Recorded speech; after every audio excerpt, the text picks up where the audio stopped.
I literally talk to moms every week, and I'm always seeing the things that weigh on us and the things that we worry about. And when I was watching you gallivant around New York City with your kids, it was like, that's the end goal, to enjoy them as people and have a relationship that's not just, that I taught them to be good humans.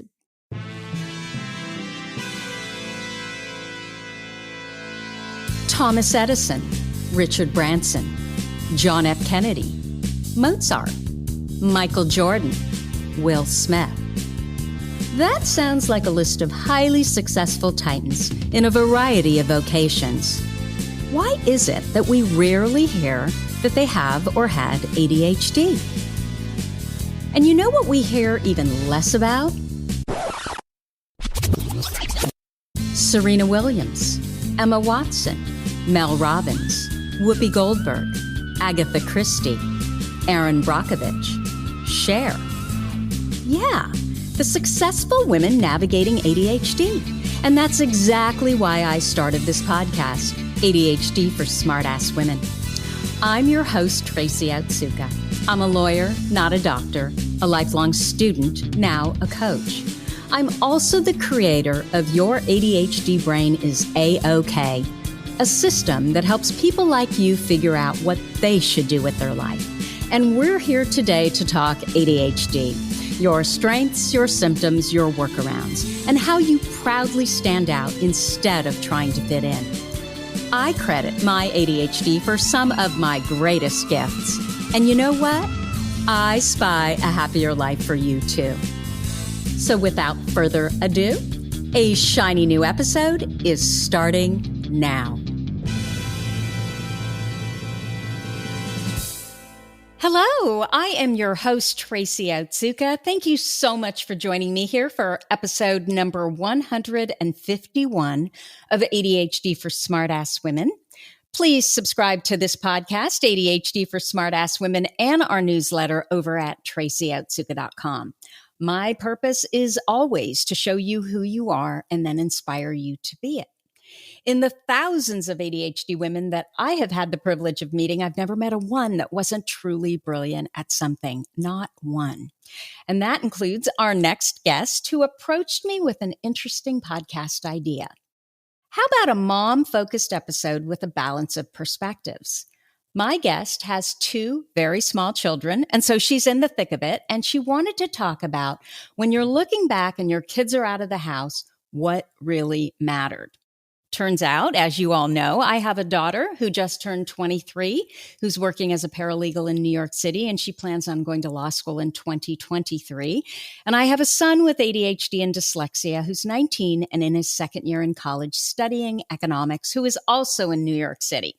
So I think that the conversation, it's going to be a good one. So I am just delighted to introduce you to Patricia Sung.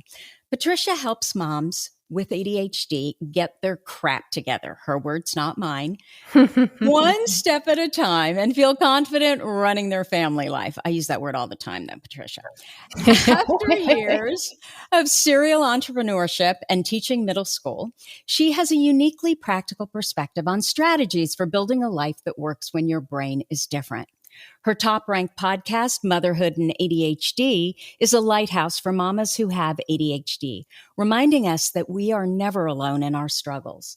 An introverted Midwesterner at heart, Patricia has adopted the word y'all and resides in Houston, Texas, along with her two young boys and extroverted non-ADHD husband. Patricia, did I get all that right? Yes, ma'am, you did. I knew I was going to jumble up Midwesterner. I don't know why I have such a problem with that word. But well, you could have changed it. It would have been fine. Yeah, well, yeah. I'm not sure what I would have changed it to. Anyway, can we talk about your ADHD diagnoses first? Of course. So what were the circumstances? How did it come about? Well, it really was like a serendipitous kind of coming together. So I guess backing up a little bit, I grew up your typical, like, perfect child. Perfectionism is my coping mechanism of choice. And so I grew up like doing great at school, National Honor Society, and, on the surface, it looked great. And I think a lot of women with ADHD identify with that like swan mentality of like, we look great on the outside. And then underneath, it's like, we cannot paddle fast enough to keep up. And we're so tired. And so when I went to college, I literally just fell apart. It was a mess. I went from like being the model student to almost failing out. I got put on probation for my scholarship because I was doing so poorly. I couldn't get out of bed in the morning and I wasn't making it to class. I couldn't figure out how to keep up with all the schoolwork that was now all entirely on my shoulders to figure out how to organize and, all the skills of like breaking things that are big projects into small pieces. I realized that I thought I was so prepared, but looking back, I wasn't. I didn't have those skills in place because all throughout childhood, somebody was there telling me, if you think about like high school, you show up, they tell you where to go, they tell you when to switch class, they tell you where to go now, they tell you when things are due. Everything's very controlled. So when I went to college and all of a sudden I was responsible for all that, it was a mess. And I went to the student health center thinking like there's something wrong with me. There's clearly something wrong. I don't know what it is, but something's wrong. And thankfully the doctor that I was seeing there recognized what it was. And she said, I think you should go to the student services center and do some testing. And I'm like trying to think back because I'm dating myself. This is 20 years ago. I don't even think I knew what ADHD was, to be honest. Like I'd heard of it, but I didn't understand it. And I was just really lucky when I went to go to diagnose, there was a grad student there doing her research project on women with ADHD. And so I got this ridiculous amount of testing done. She ran, I don't even know how I made it through that many hours of testing. And it came back that I clearly had ADHD. And one of her good friends was in law school and she took me under her wing and showed me how to study like everything from like using on a Walkman, a cassette tape of white noise, and taught me how to function in college. And it was just this perfect lineup of the right people entering my life and helping me out. And I managed to pull it together and graduate. I won't say that it was at the level that I wanted it to be, but it wasn't horrible. And I made it. That's really all that matters. Like I got the degree. And then I did okay when I was just taking care of myself. Like it definitely was not ideal, but I did all right. And then when I had my kids, it just fell apart again. And I started Googling mothers and ADHD, and there's got to be more of us out here. Like somebody's got to have some advice. And I couldn't find anything. It was like one article on Scary Mommy and like one other thing that I Googled, and that was it. And I was just so distraught and thinking like, I know there's other moms out here dealing with this. How come I can't find anything to help me? And granted, like I was in the throes of postpartum anxiety and that whole mess. And I just kind of like accepted like this is, it must be me. Like maybe all these people that I picture are not out there and maybe it's just my problem. Well, then fast forward to my second son being born after he was not quite a year. Very clearly, God was like, you need to start a podcast for moms with ADHD. And I was like, Lord, you have lost your ever-loving mind. There's no way. There's no way. I spent my whole life struggling. And then when I finally figured out what it was, I spent all that time covering it up because I didn't want anyone to judge me differently for having a learning disability. I didn't want anyone to not give me a job or like look down on me because I couldn't do the things that other people were doing. So I hid it really well. So let me ask you, before we get too far adrift, I have a couple questions around college. Okay. Your story mirrors mine almost identically, but part of it for me was I was in the wrong major. I thought that I was going to go to dental school just like my father. And once I got there, the competition was because like you, I had done really, really well. And so it was the top of, all the different colleges would then go to these schools, right? So your competition just got so much more difficult. So I'm curious, and I'm terrible. I have no ability in math and very little ability in science. So it was the calculus and it was the Biochem. Oh, so I'm curious, were you in the wrong major as well? I would say yes and no. I got diagnosed at the beginning. So at that point, I was still taking all of my like core classes. And I think that's part of what the hard part was, is that it was boring things that I didn't really care about. Mm-hmm. So I don't know. Yeah, it's hard to say because the way that my school was set up, that you had to do 2 years of liberal arts core before you could choose the business school. And once I got into business school, I loved it. So I mean, I guess yes, but it was one of those like I didn't really have another choice either. It was if you want to get into the business school, you have to do your first 2 years Got it. of core stuff. So yes and no. So you ended up graduating in the area that you went to college for. Oh no, I changed my major lots of times. I guess I should clarify that. I was a communications major at one point. I was a Spanish major. I did end up having a Spanish minor by the end. And I think there was another one in there. I had changed 3 times. So, Got it. Well, that sounds very ADHD, but you really lucked out to be at a university that had these kinds of services. Oh my gosh. I mean, so I'm curious why you were still, once you had your child, which makes sense, right? We have so many more responsibilities. We not only have to manage ourselves, which is struggle enough, but then we also have to manage children.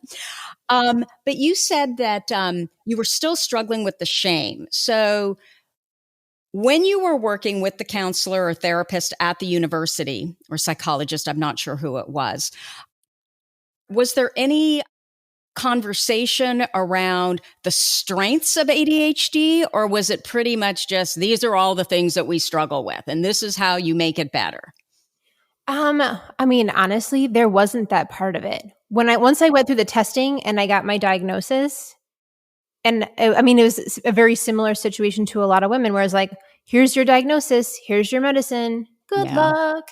There wasn't that, like there wasn't any counseling or anything. Like the person who taught me was the friend of the girl who did the testing on me, who had ADHD, who took me under her wing and explained everything to me. But it wasn't like an official service. She was just a very sweet lady who was willing to help me out. So there wasn't that, like, I'm like, man, I wish they did that. That's like one thing that it kills me, that when people get diagnoses, we don't have some kind of like, even just like a pamphlet of information to like, here's what you do next. I think that's a huge disservice that we do as a whole in society. I could not agree more. So are you inattentive or are you combined type?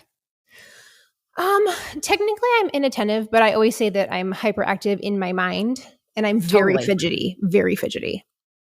Yeah, I agree with you. I think that clearly is the difference. And what tends to happen to us is as we get older, we get less fidgety, but more fidgety in our mind. Like you can't shut it off. So once you knew it was ADHD and you had the benefit of hindsight, what are some of the symptoms that you always wondered about, but now you recognize them as clearly ADHD? From childhood? Yeah. Oh, I think the anxiety is definitely a big one. Knowing that the level of stress and worry that I had as a child was all rooted in my ADHD. I was an extremely anxious kid, and my brain would run down these like worst case scenarios where all of a sudden I'd be so far down the path of disaster. But yet, if you look back, there was absolutely no supporting evidence that that would be an issue. So like for an example, I would think like when I went to summer camp, I was probably about like 5th grade, and it was my first sleepaway camp. And I was convinced every night I would have nightmares that my family would die in a fire and that I would be the only one still alive. It's like, I mean, I'm trying to like do the math. I'm like 5th grade. What is that? Like 10, 11 years old? Like that's crazy. That was my go-to like stress response, and my stomach hurt every day. And I would go to the little nurse's station, and she would give me Pepto-Bismol. And obviously, it wasn't doing anything for me because it was a stress-induced stomach issue, not like that I ate something. Yeah. And I wanted to go home so bad, and my dad told me that if I came home, I had to pay him back for the camp. And that was Oh, like, I mean, literally like, at 10, you're like, I can't even imagine like $400. So I was like, okay, I'll stick it out. And not to say that I didn't have fun on portions of it, but I was so anxious. And I feel like if that had been addressed and like talked through, then I would yeah. have been a lot better. And actually, that's one of the counselors ended up sitting with me, and they had like college kid counselors, and she watched me through like just being able to voice like, this is what I'm worried about. And she like just listened, and then she let me borrow her stuffed animal because I was too cool to bring a stuffed animal. So that was part of the problem too.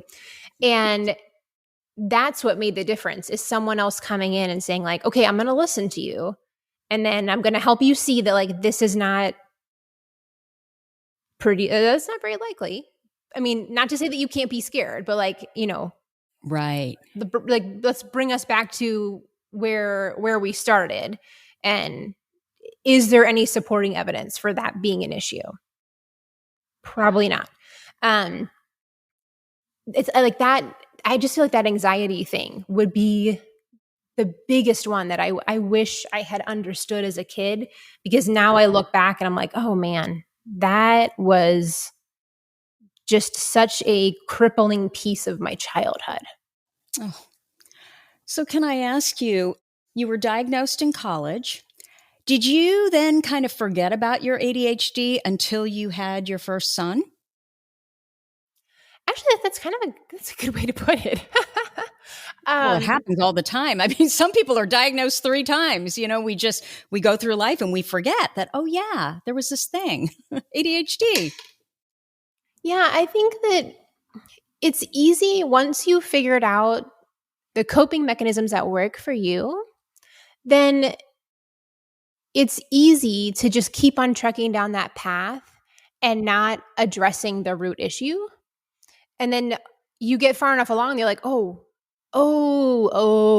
right. This was the problem. And it pulls you back in, and you have to go back and, tend to the problem again. But yeah, it was really easy as a single adult to just do my thing and do what worked for me. And I didn't have to worry about how it affected anyone else. Like the biggest problem I had was, we have ADHD people have a lot of sleep issues. I did have a lot of issues like waking up in the morning and getting to work on time. But other than that, like most of the things I had figured out ways to deal, and a lot of that was rooted in my perfectionism. If I just check this thing 7 times, then surely it will be good enough and I'll have caught all the mistakes, which is a total lie, but it worked for me then. And yeah, that's a good way to put it. It's kind of like I forgot about it. So, once you had your son,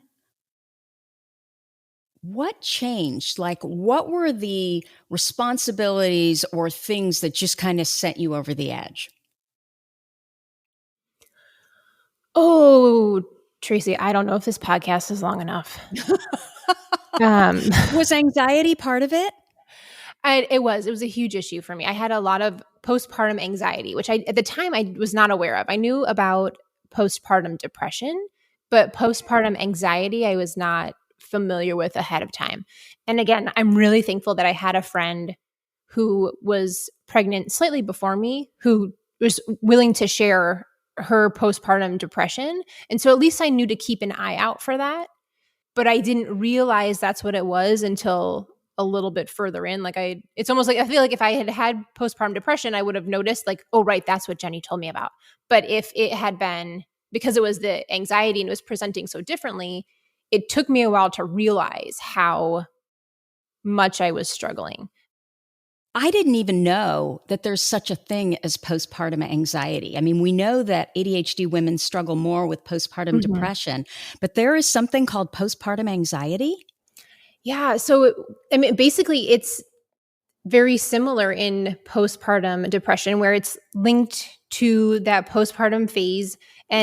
But instead of feeling like I don't want to live here anymore, the anxiety is like your brain is literally imagining every worst case scenario. I was convinced that my son was going to suffocate anytime he didn't make a noise in a few minutes, it was like, are you breathing? And I was checking him. And there are so many women who deal with this. And again, it can go on for years, just like postpartum depression can, where, when your kid is a toddler and you're worried about them constantly falling down the stairs or running in the street, but to the point where it's not healthy.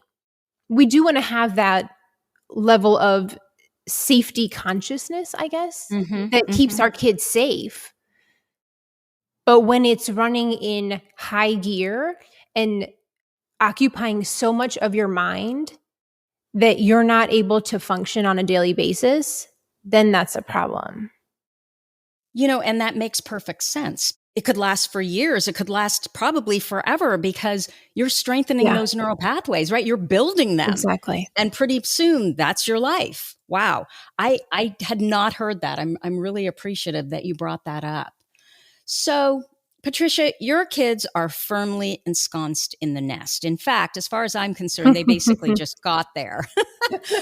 Mine We come are back for holidays and vacations. In fact, my daughter's coming home in 2 days on Saturday. Unfortunately, my son has too much homework, so we're not going to see him until right before Christmas. But I know, I love that question that you presented. When you're looking back and your kids are out of the house, what really mattered? And I know you're far from there, but what do you think it will be for you? I think it will be that I'm like, oh my goodness, I should have grabbed some tissues. I might get upset here. I think it's that I want them to look back and know that I always put them first. And not to say that I put them over my well-being, but that if I was choosing like work or them, I picked them. And when I was choosing like something fun over them and it was truly important to them, I picked them. Like I do want to have that level of reality. Like I don't want to drop everything at, every time they need something. Well, no, you need to be aware of the real world and how it works. But I want them to know how important they are to me and that I will always be there no matter what. And why is that important to you? Ooh, that's a good question. I think it's because my mom passed away when I was younger. Oh. And it's hard to not have her here for those big moments. So I know it wasn't her fault. She had cancer, so it's not like she did something to cause it. But sorry. To not have her around in those important times is hard. And I don't want them to ever feel like I wasn't there, even if it was by choice. And I mean, I'm very lucky. My mom was amazing and she was a stay-at-home mom and did, everything that she could for us.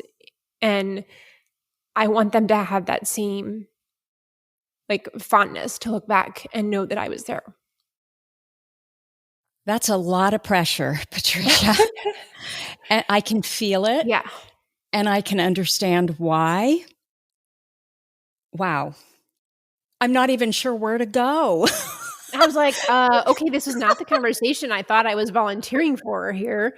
Got real serious real quick. But I think what it was like I had been watching your Instagram and you're doing all this like fun stuff with your kids in New York and truly enjoying them as young adults. And it's so hard. Like all my students who are in my classes, we have a once a week meeting and it's a support group. And so like I literally talk to moms every week, tons of them. And I'm always seeing the struggles and the things that weigh on us and the things that we worry about. And when I was watching you gallivant around New York City with your kids, it was like, that's the end goal, is to enjoy them as people and have a relationship that's not just, that I taught them to be good humans, but that we really enjoy our company. I think it's hard when you're in the thick of it to really understand what's important because we see, especially when we have ADHD, we think about all the things that we do wrong and we think about how we could have done them better and we ruminate about it and we envision the crazy anxiety scenarios and we get so caught up in the things that feel really big at the time, but I just had this feeling that like a lot of them probably don't matter. So I wanted to ask from your perspective of now that you're like kind of like heading on the other side, it's like, what were the things that really did matter? What were the things that you're really glad that you did?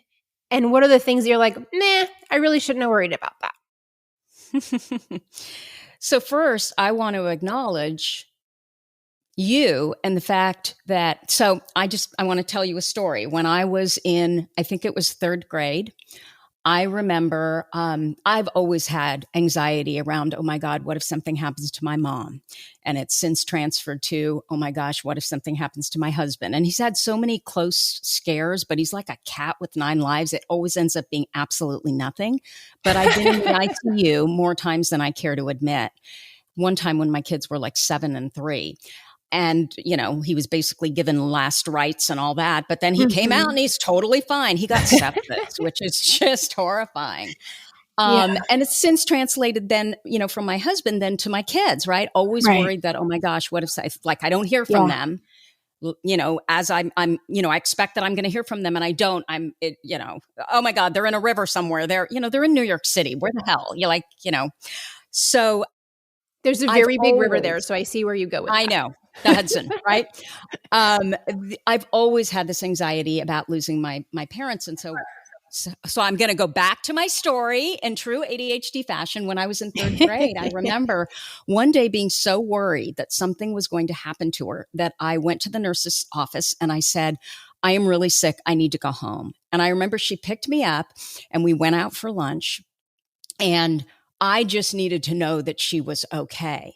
But I never connected this to anxiety and ADHD and this ruminating brain and our imagination.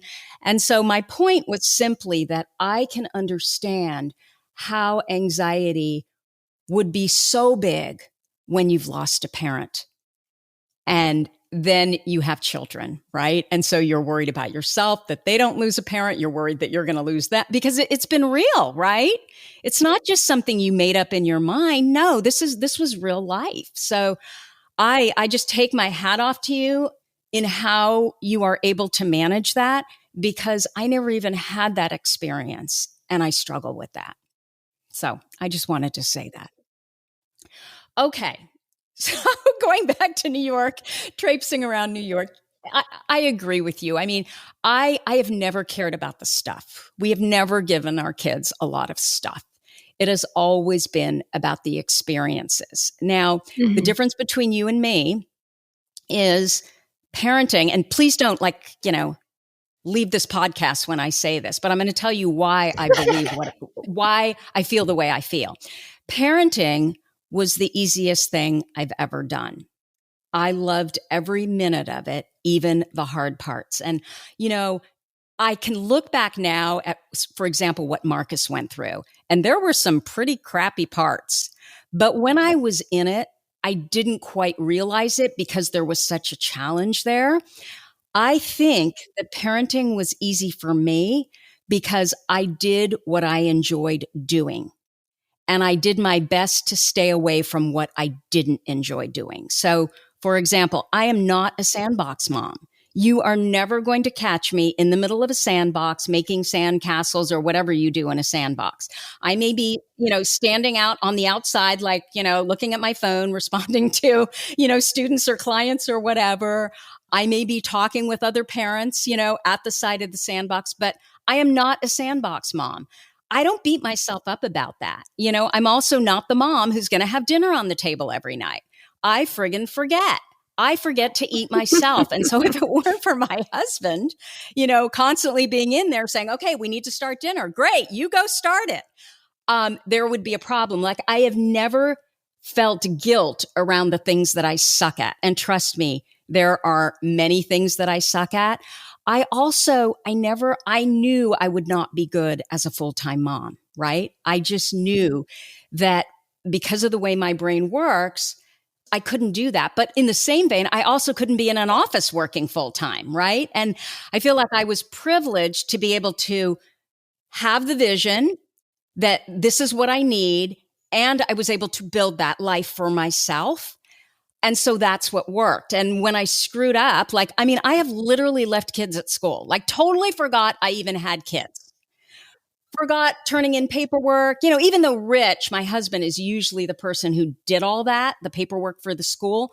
But then there was some little thing that I was supposed to do. I didn't do it. We always went together to drop the kids off at school. And then we would go grab a coffee. And I can't even tell you, at least twice a year, they would get, I don't know what you call them, like a warning or whatever, because I was late. Not because they were late, because I was late. And in those moments where we were running late, yes, I was totally anxious and I felt really bad. I'm not sure bad enough to apologize. You know, I would just kind of sit there and kind of going through my head. But I laughed about it.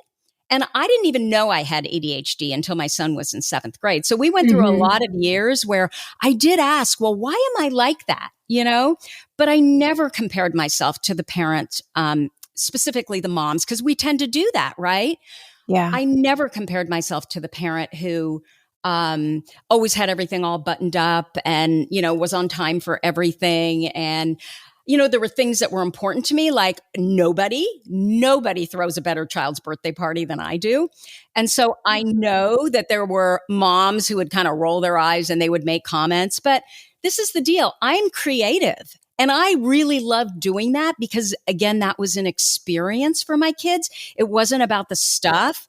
In fact, I know they had birthday parties where we just said, don't even bring a gift, you know, make a donation to whomever or to this, you know, particular organization, because that was the hard part, right? Then we had to deal with the thank you notes. I had to make sure that they would write them. Like, I hated all of that.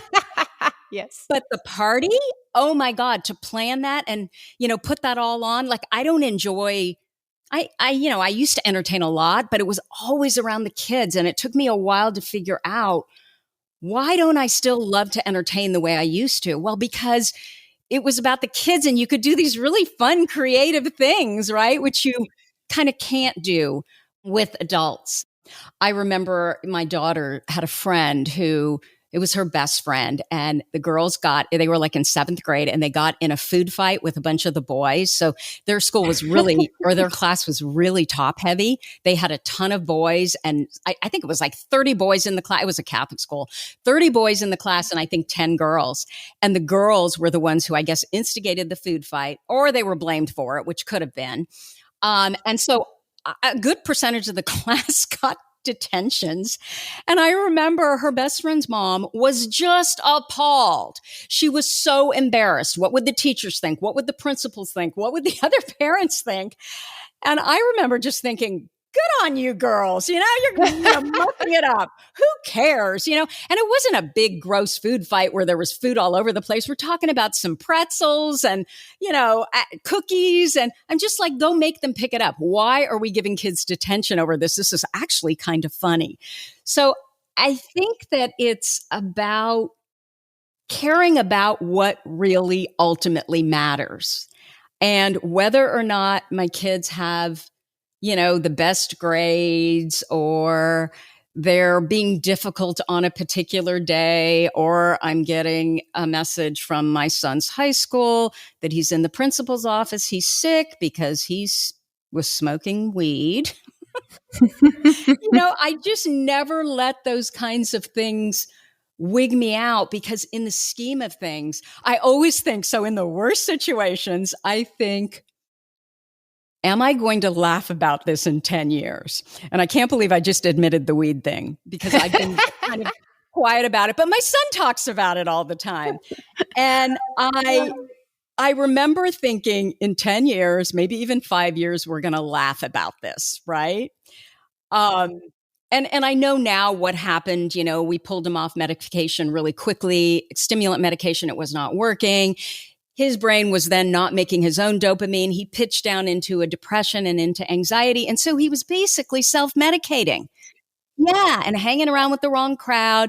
But when I walked in that door, and I can't even say I wanted to kill him, because I didn't. I mean, I knew how upset he was going to be at himself. And I remember I walked in the door and I saw his face. He was beating himself up so much more than I ever could. So I knew in that moment what he needed was my support.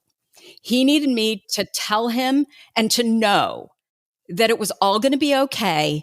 And the first thing out of his mouth was, I think I need to go to a new school. I think I'm running with the wrong crowd. He's a freshman and he was hanging out with seniors because, he's just socially, like, people love him. So, that's what was happening. But I think that our job as parents is to figure out what kind of parent our child needs. And that's different for every kid. I want to make sure that when my kids, I wanted, and I still say I want to in the present tense, because, my son is still in college and, he's only 19. And so I just want to make sure that when my kids leave our house permanently, they know how to be happy and they know what actually makes them happy. So I've tried very hard to make sure that I was doing and I am doing everything I can to unearth who my kids actually are, rather than me turning around and creating this child that I want them to be. So I try to listen a lot more than I talk. And I know that I am not the expert in them. They are the only expert in them. And so we're a team, right? We problem solve together. And ultimately, I'm so grateful for my son and all of his experiences. Sure, I'm grateful for my daughter, but my daughter was basically perfect, And when I had my daughter, I was so full of myself, thinking that she turned out the way fabulous parent. Did. Yes, it was all about me. And then I had my son and I'm like, wait a minute, I'm doing the exact same thing, which is nothing, right?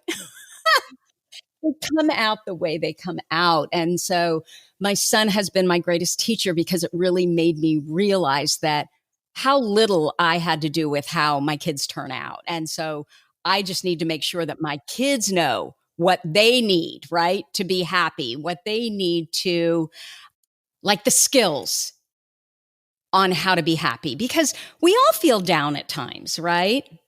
And it really is about creating strategies and creating some structure around, okay, when things don't go the way that I want them to go, what can I do? And that they have like a toolkit. So I talked an awful lot. I'm sorry about that. No, I'm like over here furiously jotting down notes, because that's how I pay attention. But also I'm like, ooh, that's good. Ooh, that's good. Ooh, another nugget. I'm like, I have like almost a full page of notes from that one paragraph. So, well, thank you. So I'm curious with you, what is it? Okay, so when you say that you're in the throes of, oh my gosh, how long is this going to last? Wait, I want to tell you one more thing. So Okay. I don't typically listen to Joe Rogan. In fact, this was the first time that I listened to one of his podcasts. And I know they're so long. Well, what is the deal with bros and podcasts? I don't know. Why are there podcasts 2 hours, 3 hours? Like, I'm freaking out if mine's over an hour, It's Who just has time to listen to all that. Clearly not moms. I mean, we Right. are probably not their target audience. No, so. we are not. And because of everything that happened with, I don't know who that football player is, Aaron Rodgers, and, anti-vax. And I'm just like, Joe Rogan. But I don't know how I ended up listening to one of his podcasts, but I did. And it was with Jewel. And she had the best piece of advice. Well, I didn't know she was homeless. She left home at 15 years old. She was, her father was, her mother left at 8. They were in the middle of it wasn't a commune, but it was up in the middle of nowhere. Yeah. And in Alaska, I think. Exactly. And so her mom left at 8, and I guess her father just kind of, lost it after that and was really physically abusive. So she left at 15. And I think there were times she said that she wasn't even sure she wanted to live anymore.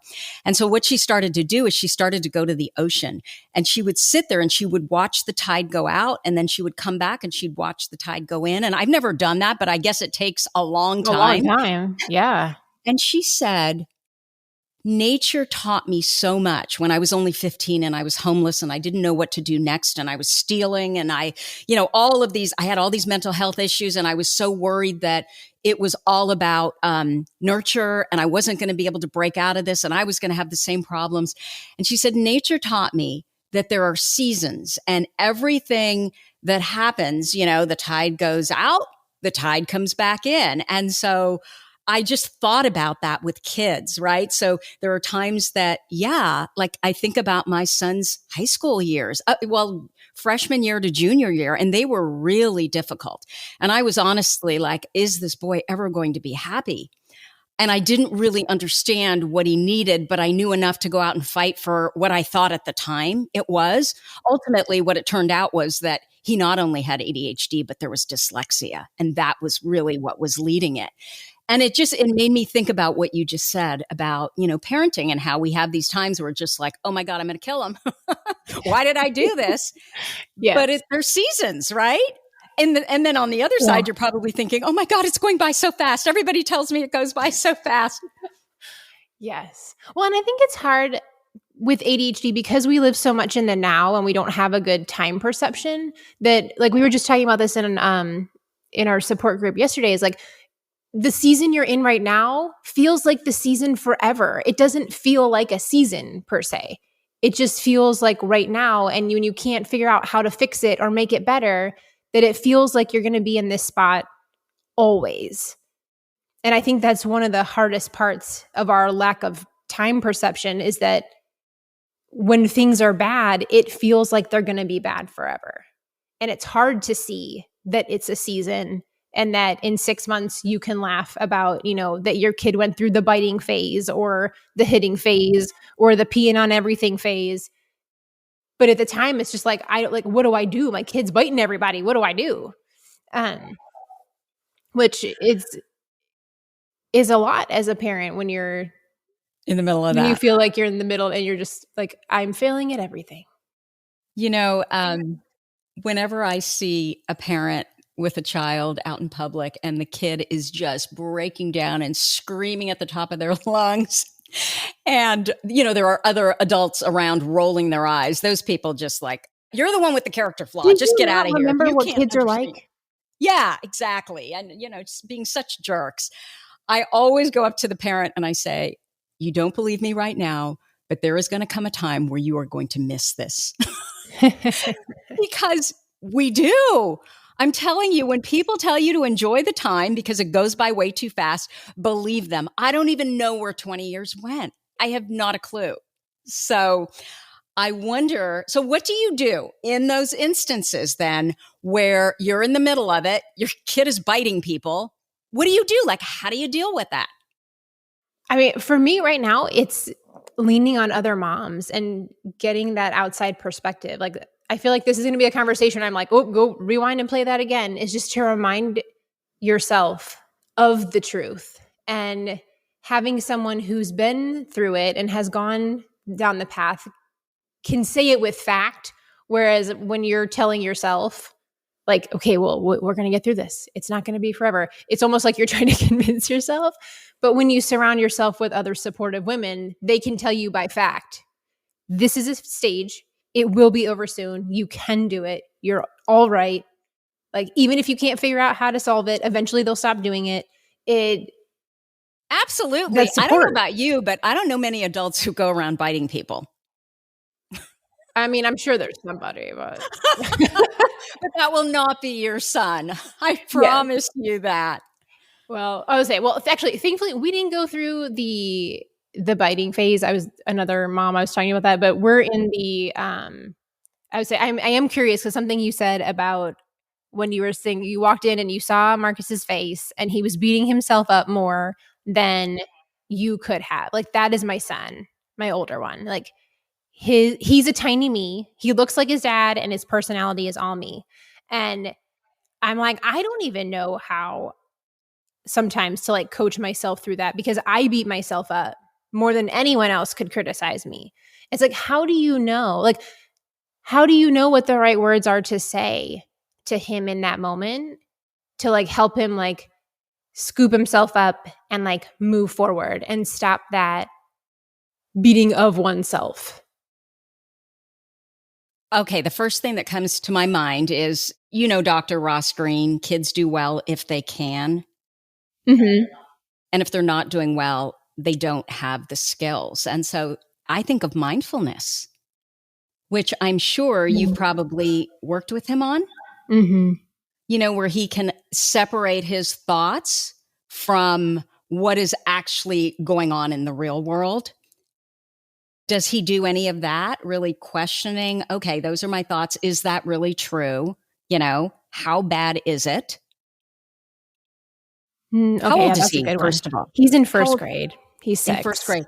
I know that there are books. Who can help you is Caitlin Mabry or Mabry. I always mispronounce her name. You know Oh, her, yes, right? I know her. Oh my gosh, She's she a would good be one. the perfect person to be able to give you. I don't work with kids, although I just did this whole training with ADCA on kids and family, which is fantastic. And I'm actually going to be interviewing Carolyn McGuire, who wrote the social skills book. Why will no one play with me? Yeah, she's really good. Tomorrow. Yeah, she's awesome. I know, though, that there are mindfulness books just for children. There's probably some mindfulness, kind of audio type stuff too that your child could listen to. I mean, he's young, Yeah. but he just needs to understand, kind of like what you were saying, right? About the anxiety when you were a kid, that just because he thinks it does not mean it's true. And if he can separate his thoughts, get into his body. Have you tried tapping for him?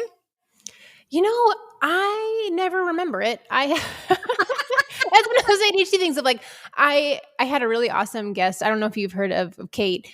She does tapping for ADHD. And I was like, oh, I really got to use this. And I never remember when I'm stressed out to be like, hello, you know how to do this tapping skill. What is wrong with you? You don't remember. And then it's like, oh Yep. yeah, ADHD. Yep.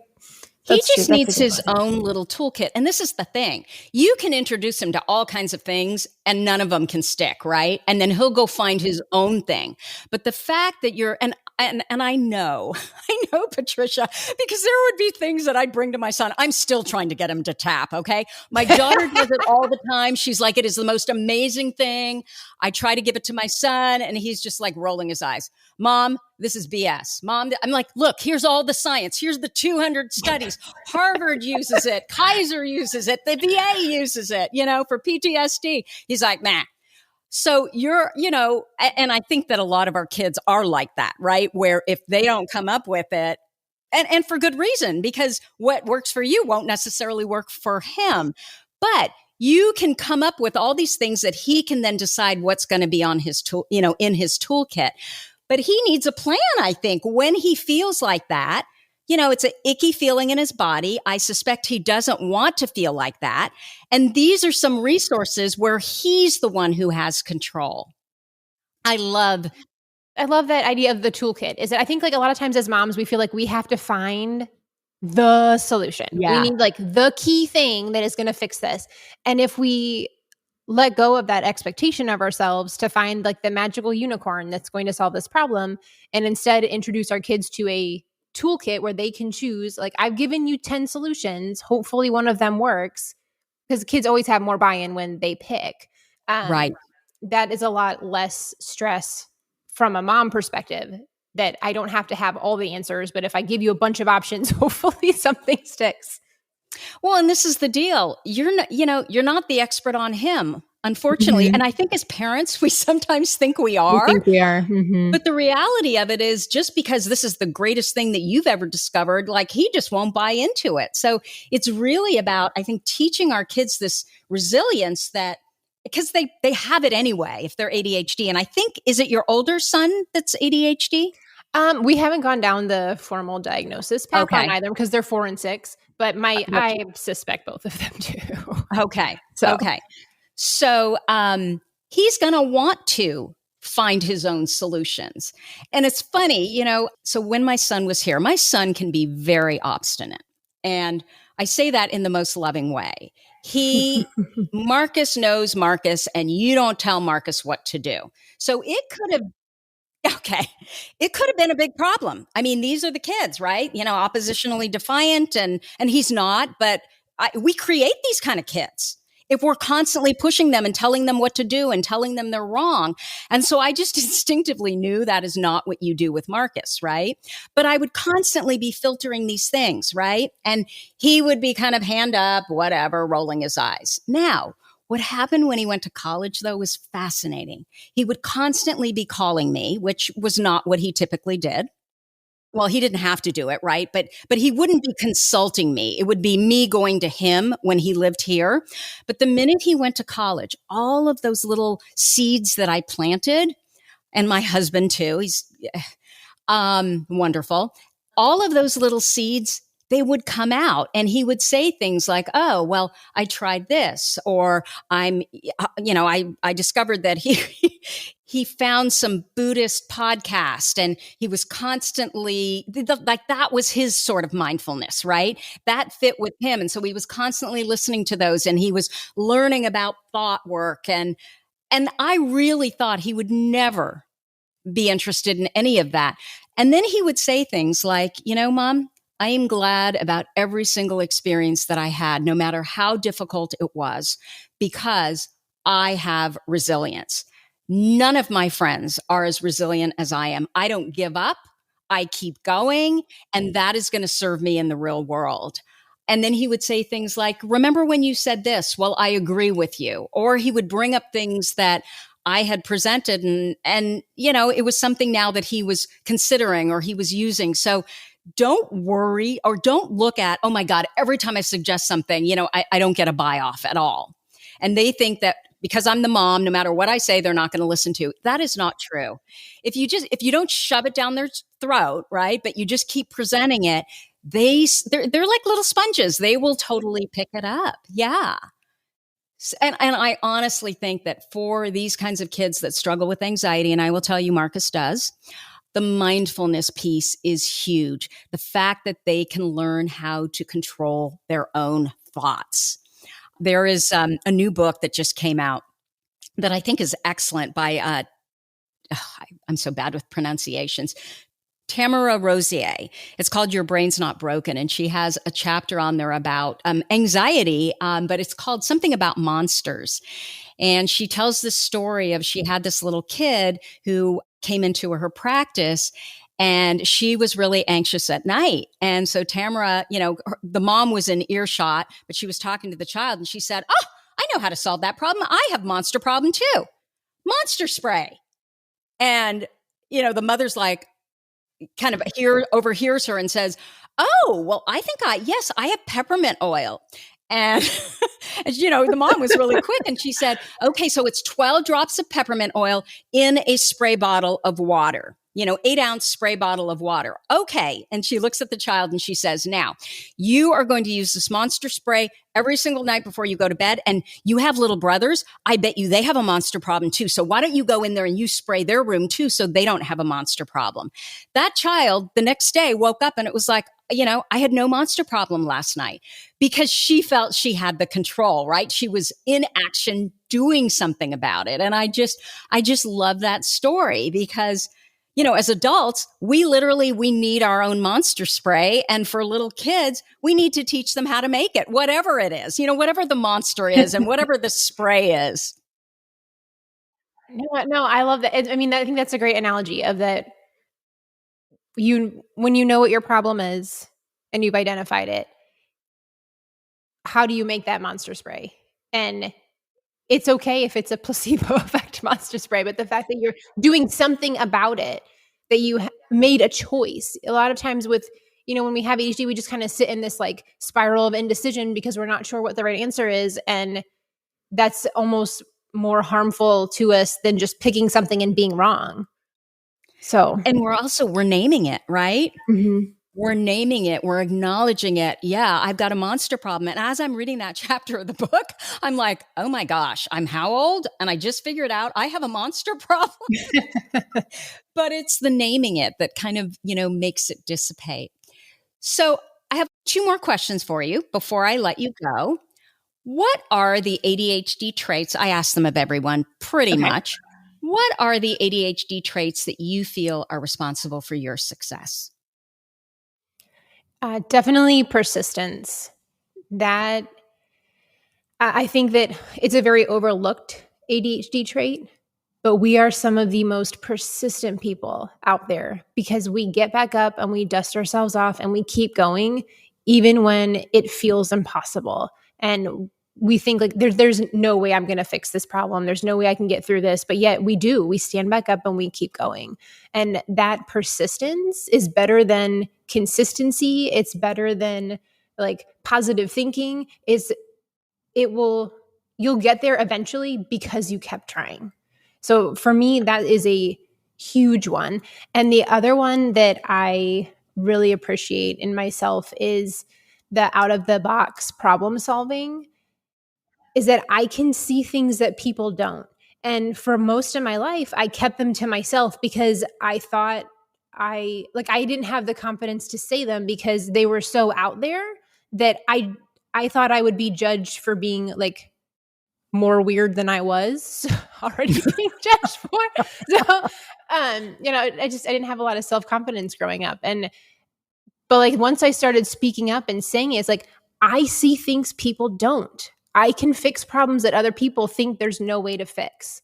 And my brain can see the problem. And I can't even, I feel like sometimes like I can't even take credit for it because it just comes to me. Like I don't do anything. It's just like, I just see it and I speak it. So, I think that whole concept of like idea generation and problem solving is an underappreciated skill because it's not task oriented, it's not checking off boxes. But people with ADHD have a lot of those, I guess, like more intangible skills that are incredibly needed in life. Love it. And what is your number one ADHD workaround? I write down everything. Literally everything. I mean, everywhere I go, I have my bullet journal or my clipboard with my like one sheet of my week. I always have those with me. And if I don't, I have a designated place on my phone so I can circle back to it. So it's like not just haphazard writing, like I don't have 400 post-it notes. Excuse me. I don't have 400 post-it notes anymore because that was a phase that I went through. I have a system and I write everything down because my brain has a bazillion ideas. A lot of them are really great and I can't do them all now. And if I don't write it down, I'm going to forget. And maybe in 8 months, I'll remember that brilliant idea again, but I can capture it now. So everything is written down. Well, I'm writing as we speak. It's the only way I can focus too. I always have to be writing. So, Patricia, are you working on something that you want to tell us about? Yeah. So, I'm like, oh wait, we never ended up circling back to the beginning when you were like, wait, tell me about college. I was like, oh, I forgot about that. Now what I do is I help moms, and it pulls together all of my experience from teaching middle school and having been a serial entrepreneur. Like it all just came together. And now I teach moms how to get their crap together so that we don't have to feel like crap. We don't have to feel like we're failing all the time. And through my podcast, it's called Motherhood and ADHD. We talk about all things from parenting to productivity and just understanding our brains. I think that's really important for us. And then I teach classes on calendars and to-do lists and daily routines and how to make those ADHD friendly so that they feel good and they serve us as tools instead of feeling like prison sentences. And so you can find me everywhere. It's the same thing, very ADHD friendly. It's Motherhood and ADHD website, Instagram, Facebook, everything is that. And you can sign up for classes on my website.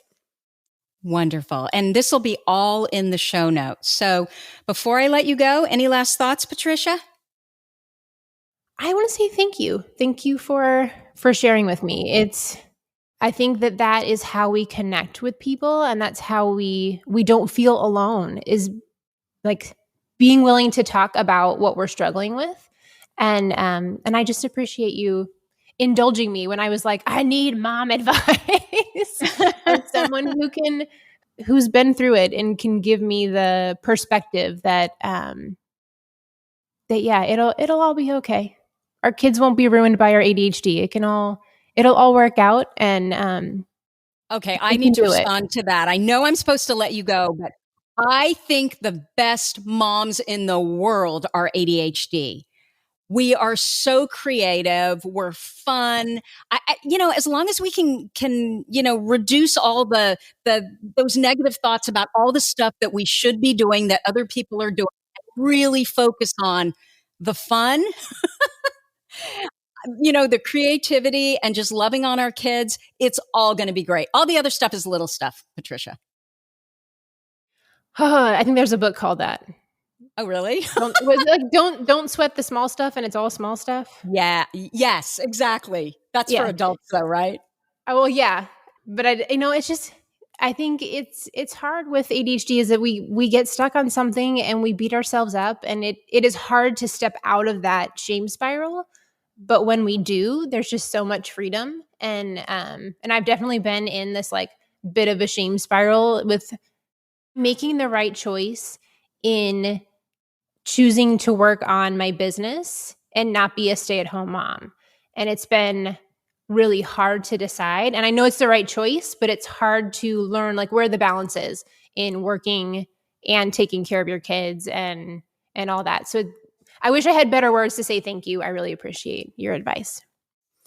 I think you absolutely need to be doing what you're doing because you're helping all these women and your children are seeing that. And the community is what dissipates the shame, just exactly what you said. So you have to do what you do. I can tell how passionate you are about it. And your kids would be less well off if they don't have a mom that's happy, that's engaged, that, feels like she's contributing to the world. I mean, that's one of the things with our ADHD brain. We have to feel like our life has meaning. If we don't, we get depressed. So much so. I am raising my hand. Patricia, you need to keep doing what you're doing. And thank you. Thank you for what you're doing. And thank you for spending time with us here today. So that's what I have for you for this week. If you like this episode with Patricia, let us know by leaving a review. Our goal is to change the conversation around ADHD, helping as many women as we possibly can learn how their ADHD brains work so that they too may discover their amazing strengths. And you know what? Your reviews really help in that regard. As always, you're listening to ADHD for Smartass Women. Come join me over at tracyoutsuka.com. Thanks for listening, and I'll see you here next week. You've been listening to the ADHD for Smartass Women podcast. I'm your host, Tracy Outsuka, and we're available on iTunes, Stitcher, Spotify, and Google Podcasts. Not coincidentally, ADHD for Smartass Women, it's also the name of our free Facebook group. We're a totally smartass community of successful, ambitious women who share our ADHD wins, questions, and workarounds. Join us at tracyoutsuka.com, where you can also find more information on our Your ADHD Brain is A-OK system. I spy a happier life for us, and I'll see you again next week.